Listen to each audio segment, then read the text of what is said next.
Have you ever walked past a bus stop late at night and felt like someone was watching you, even though the street was completely empty? Some say it's only the wind, others blame their imagination. But in one forgotten corner of an African city, there's a bus stop with a secret so chilling that even the bravest of men refuse to stand there after dark.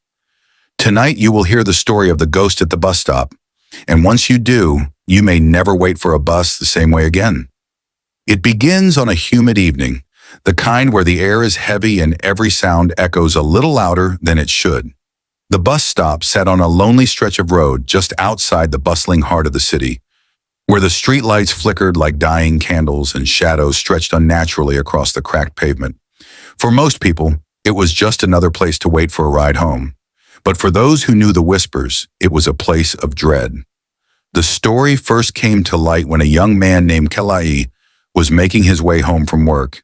He was tired, his shirt clinging to his back with sweat, and his phone battery nearly dead. As he approached the bus stop, he noticed the faint glow of the flickering streetlight above it. No one else was around.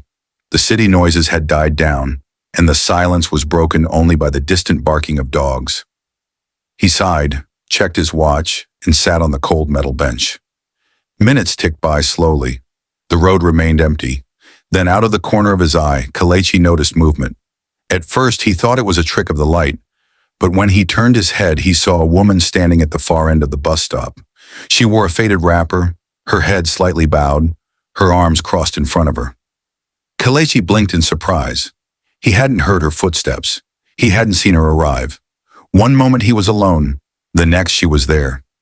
"Good evening," he said, his voice a little shaky. The woman did not reply. She stood still, her face hidden beneath the shadows. The silence stretched on, so thick it pressed against his chest. Kelechi tried again, this time with a nervous laugh. "You're waiting for the bus too, eh?" Nothing. The woman did not move. Her stillness was unnatural, like a figure carved from stone. The streetlight flickered above them, and for a split second, her shadow stretched unnaturally long across the ground. Reaching toward Kelechi's feet, he felt a chill crawl up his spine. The bus finally appeared in the distance, its headlights cutting through the night air. Relieved, Kelechi stood, ready to leave this unsettling silence behind. But when the bus pulled up and he climbed aboard, he looked back at the bench. The woman was gone. There was no sound of footsteps, no trace she had ever been there. The space where she stood was empty, but the shadow still lingered faintly on the ground, even though there was nothing to cast it. Kelechi tried to shake it off, convincing himself he had been tired, maybe imagining things. But that was only the beginning.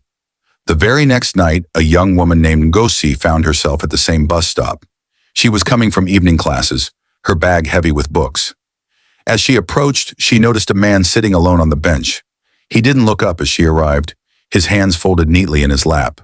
Ngozi, though uneasy, forced a polite smile and greeted him. The man slowly raised his head, and that was when she noticed something strange. His eyes, they were too dark, darker than night itself, and they reflected no light. Her heart began to race. She looked away, pretending to check her phone, but when she glanced back up, the bench was empty. The man had vanished. No footsteps, no sound, just gone. Ngozi ran all the way home that night, her breath ragged, her heart pounding like a drum. And when she told her friends, they only nodded knowingly. Everyone in the area had heard the whispers of the ghost at the bus stop. Some claimed it was a woman who had died waiting for her husband to return from war. Others believed it was the restless spirit of a man struck down in a hit-and-run accident years ago. But no one could agree on who or what the ghost truly was. Still, the sightings continued. Each time it was the same. Someone appeared at the bus stop silently, without warning, always too still, always too quiet, and always gone in the blink of an eye. Some people saw a woman, others a man, but all agreed on one thing.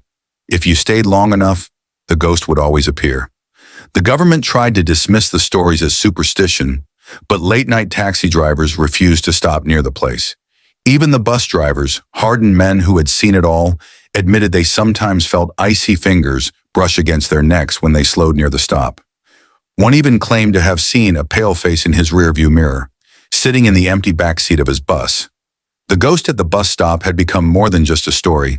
It was a living legend, one that terrified the community, yet drew curious strangers from far and wide. Some came with cameras hoping to capture proof. Others came with prayers, whispering to ward off evil.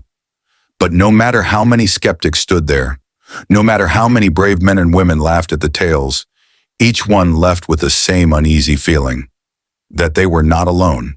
And then, one rainy night, something happened that no one could explain away. The rain came down in heavy sheets, pounding the streets, turning the cracked pavement into a shallow river. Thunder rolled above the city, and flashes of lightning cut across the night sky like jagged scars. It was on this night that Chuka, a university student, found himself stranded at the infamous bus stop. His umbrella had snapped under the force of the wind, and his phone battery had died hours earlier. He pulled his jacket tighter around his shoulders and hurried toward the bus stop, desperate for shelter. The old metal roof rattled under the storm, but it was better than standing exposed. When he reached the bench, he paused. Through the curtain of rain, he saw her, a woman drenched, her wrapper clinging to her skin. She stood at the far end, motionless, her face turned away. Chuka hesitated. Every story he had heard about this place flooded his mind. His grandmother had once warned him, "If you see someone standing at that bus stop in the rain, do not speak.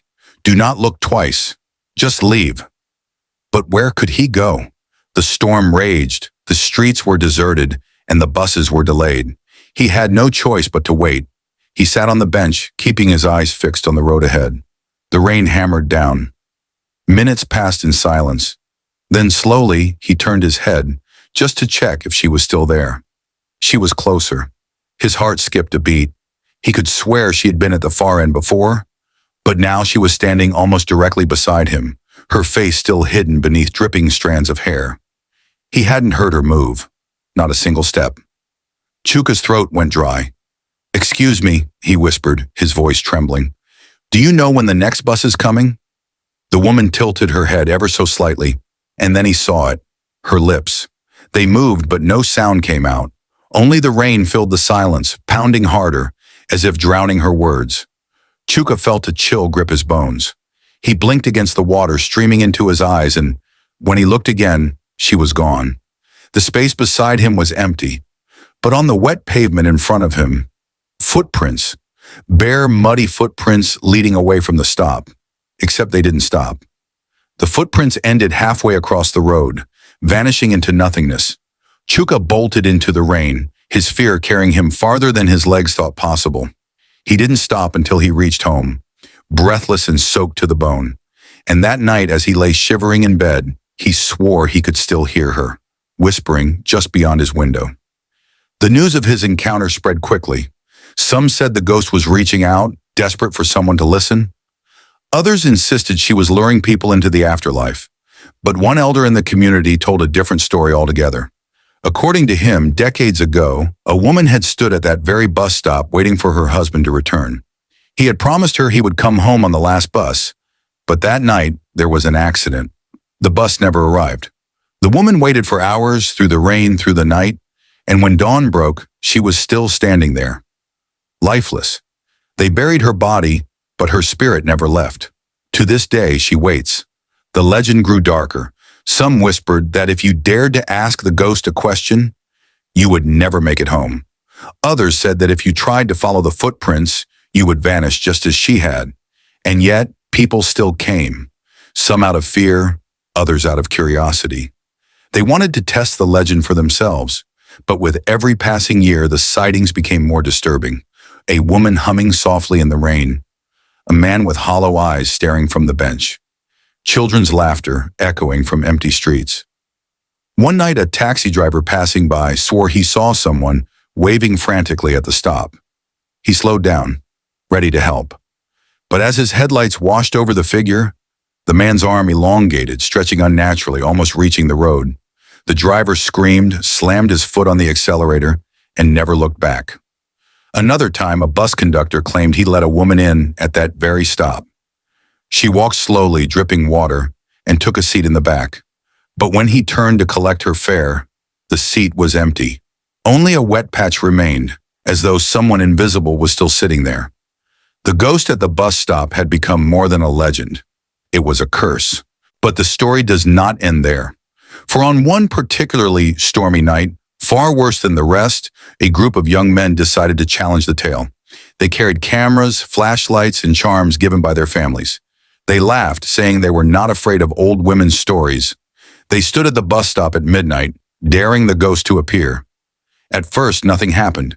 The rain fell, the thunder cracked, and they mocked the silence.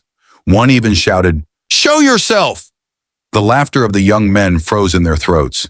The figure was there, standing under the flickering streetlight, the woman's silhouette soaked, unmoving, her head bowed. One of them whispered, "Is this for real?" Their flashlights flickered as though drained of power. The tallest among them stepped forward. "It's just a trick. Someone's playing with us." He raised his camera. But when the light from the lens caught her face, the truth struck them like a hammer. She had no eyes, just two hollow black sockets, empty and endless. Her mouth stretched open slowly, wider and wider, until it seemed to tear across her face. And though no sound came out at first, soon a low wail rose, piercing the night like shattered glass. The young men staggered back, some dropping their equipment.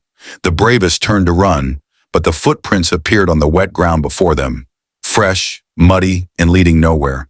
They realized with horror that the footprints were not hers. They were theirs. One by one, the group bolted into the rain, never daring to look back. But one boy, the youngest, froze. Something about the woman held him in place. She raised her hand slowly, not in anger, not in menace, but in sorrow, as if begging for help. The boy whispered, "What do you want?" And in that moment, the others claimed they heard it too. Her voice soft and broken, carried by the rain. "Tell him." I waited.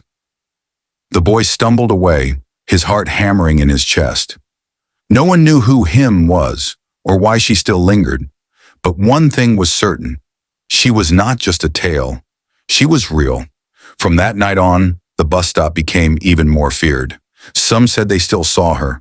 Others claimed she now watched silently from windows, or whispered to those who dared walk alone at night. But a few elders warned, she is not here to harm us. She is a reminder. A reminder that promises should not be broken, that waiting hearts should not be forgotten, that sometimes the deepest pain does not end with death. It lingers, searching for closure.